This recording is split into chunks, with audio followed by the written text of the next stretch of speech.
Hey, welcome back to my channel. I'm Yasmine and this channel is all about my money mindset, how I'm improving it, and I'm basically taking you guys on the journey in the hope to help others have a better relationship with money. So this video is a big one for me. This is my first budget with me as a freelancer. I have been able to pay myself, which is the first and absolute most important goal for becoming a freelancer. And I'm going to take you through exactly what bills I have this month. There are some changes, quite substantial changes, as a result of me leaving my employment. There's some new things that I need to consider as a freelancer. And of course, I'm still challenging myself with regards to my savings. So if you are new or this is the first video of mine you're watching, please subscribe. I will put a dedicated £1 for every new subscriber into my £100,000 savings challenge. Thank you so much for your support, and let's get into my budget for February. Okay, so let's get into the February budget. This is my intentional money planner for anybody who is interested in buying one. I will leave a link below. Also, just to say, I've reopened my Etsy store for all of my digital downloads as well, because I have been asked so many times.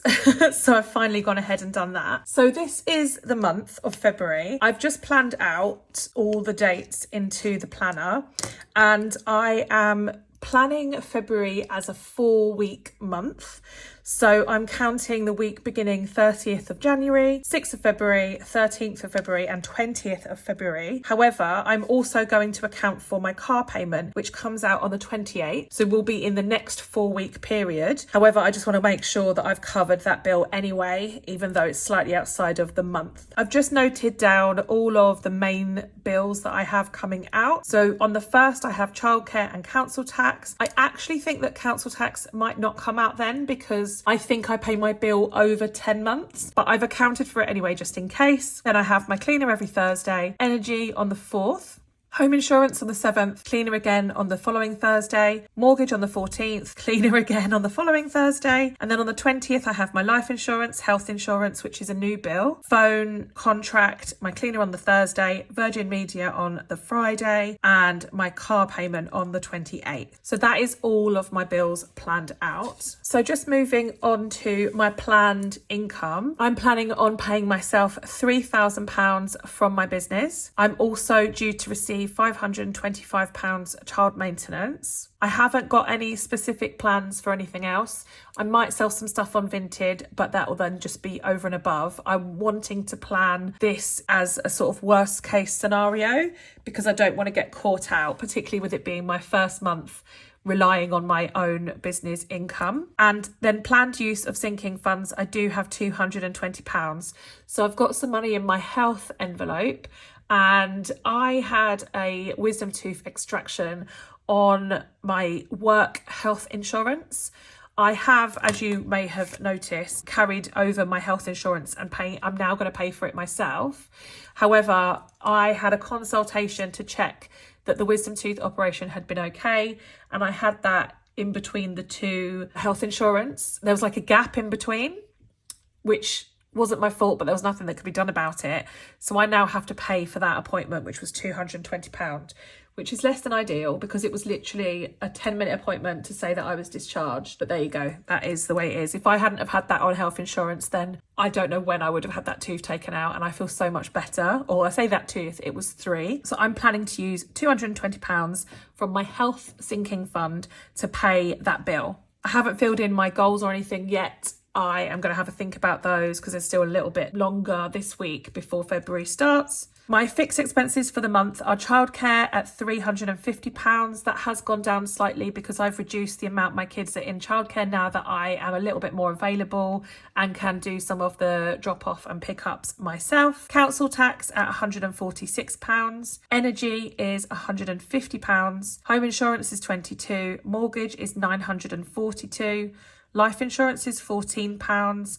That is just to cover my mortgage. It doesn't cover anything else. I actually am in the process of looking at sort of critical illness and stuff like that now that I'm self-employed. I just want to make sure I've got all the right kind of things in place, particularly being a single mum. Health insurance is £113. No doubt a bit of a controversial one. It's quite a big bill on a monthly basis, but we were able to carry the policy over, which means that anything that's happened in the last couple of months wasn't taken into account. We just carried on our sort of like health history without having, there's certain rules with insurance, so without having to restart, it ended up quite a lot cheaper than I was expecting. So yeah, £113, and mainly that's just because both my children have medical needs, and I currently, particularly my daughter's, is covered under the NHS, but I have had a lot of problems accessing her care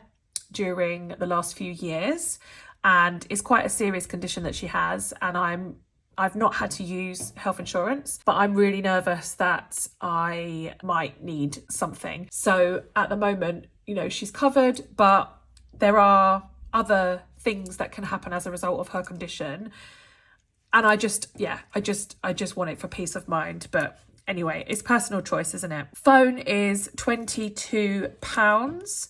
Virgin is 52. I'm not very happy about this one. I rang them up today and there's nothing they can do on that price, which is ridiculous. That is for phone line and internet. I do currently have the TV, but the TV doesn't cost me anything. So yeah, I'm really not happy about paying £52 a month, but unfortunately where I live, despite it being London, I don't have many options. There's no fibre on this street. I basically have the option of Virgin or a BT landline with an internet provider, but it's not fibre optic, so it's going to be pants. So, and my BT landline to this house, for some reason, it just is appalling. They'd need to dig up the road and fix it. There's constant problems on my street. Yeah, so I'm a bit stuck. Then I've got my car payment for £138.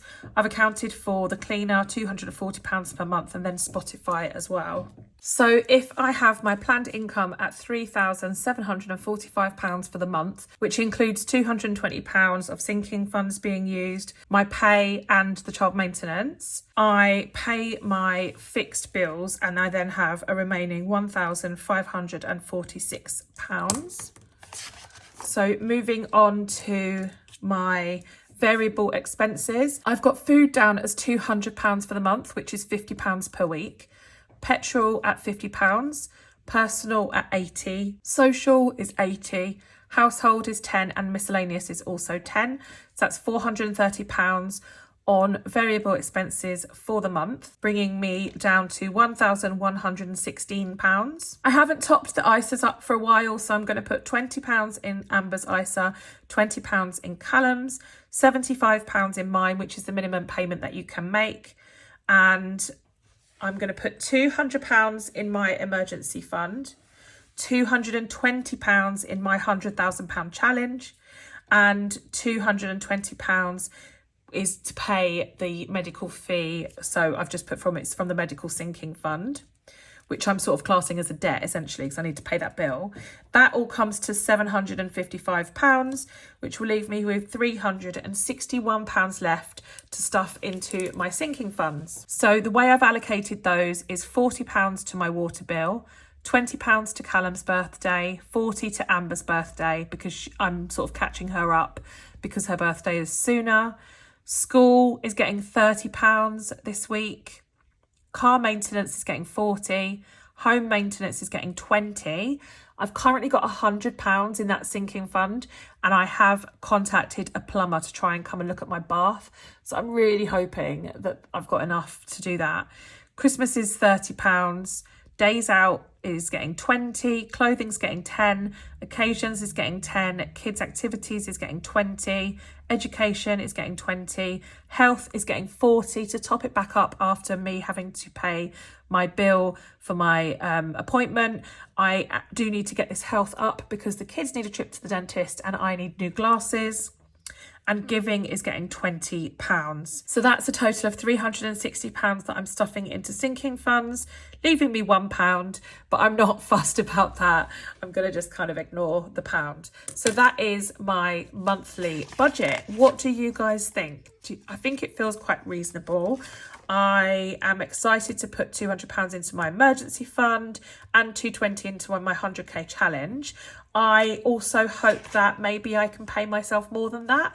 I am trying to increase my income because that is the only way that I'm ever going to get to my 100k challenge. So yeah, watch this space. If I am able to make more money through my business, I will pay myself more. If anything happens that means I can make a bit of extra money, I will plough that into my budget so that I can put that into my savings, because I am genuinely trying to get to these savings numbers. So yeah, that's it. It feels okay. It feels comfortable, definitely. It is a shame that I've got an extra bill, but for the peace of mind, I just have to do it at the moment, just with the way that everything is.